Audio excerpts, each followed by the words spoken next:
Did you see what Donald Trump said about his 27-year-old press secretary, Karoline Leavitt? He was gushing, seemingly extraordinarily titillated by her looks.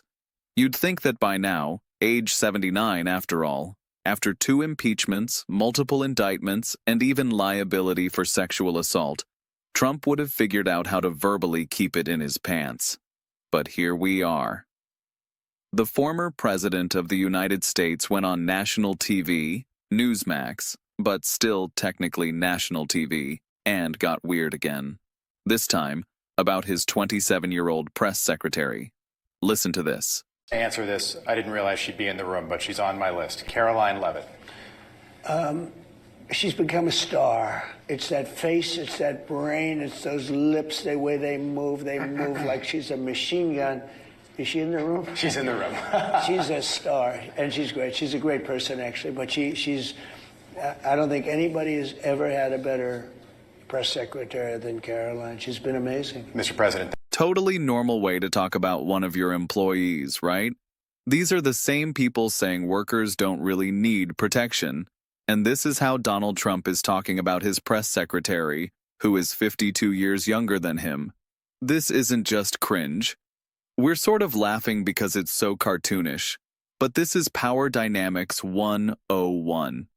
This is the former president of the United States fawning over the face, lips, and brain of a subordinate on national television, like it's a pageant rather than a presidency. Which is, after all, how Donald Trump seems to see things. And, you know, he mentions, oh, she's a great press secretary too.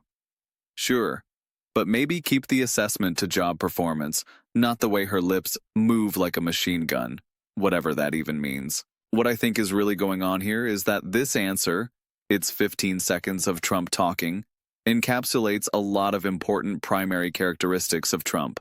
He primarily sees women through their looks and sexuality, not exclusively, but primarily. You also see that Trump cares about loyalty and image much more than substance and expertise.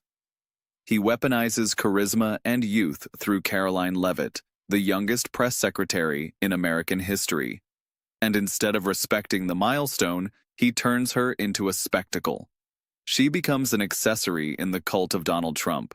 After all, this is the guy who once said about his own daughter Ivanka, "If Ivanka weren't my daughter, perhaps I'd be dating her," and talked about her body on the Howard Stern show.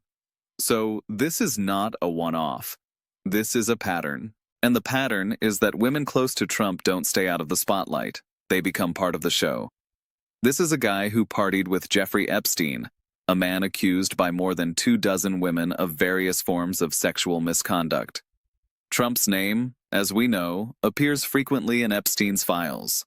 He should be especially careful about fixating on the lips of a woman 52 years younger than him. But Trump doesn't do shame. He doesn't do boundaries. He doesn't care. And with the Epstein files back in the headlines, and legal scrutiny creeping closer, Trump making these kinds of remarks, it's more than tone deaf. It's potentially incriminating. And it's not harmless. Not when the show includes the most powerful office in the world. We've seen time and time again how Trump choosing image over substance leads to chaos. It leads to turnover. It leads to scandals. It has also led to lawsuits over sexual misconduct. Now, to be fair, Karoline Leavitt is not a wide-eyed, naive intern. She is a hardened MAGA communications pro. She's a culture warrior in the most extreme sense, calling for Trump to get a Nobel Peace Prize, and with a serious expression, referring to the Gulf of Mexico as the Gulf of America. So she's not a naive bystander here. But that doesn't excuse Trump treating her like a character in a 1950s ad for mouthwash, or talking about her the way they talked about nervous women in the 50s. But this is the president we have. He's got the nuclear codes, and he can't talk about his own press secretary without sounding like a guy catcalling the drinks girl from a golf cart. This is the regime where professional women are often props for Trump, part of the political theater he builds up. And the guy at the top seems to think that commenting on those lips and that face is a compliment worth airing to millions of people. The MAGA people don't care about this, but for everyone who's not part of the cult, it's confirmation that Trump is exactly who we've come to believe he is.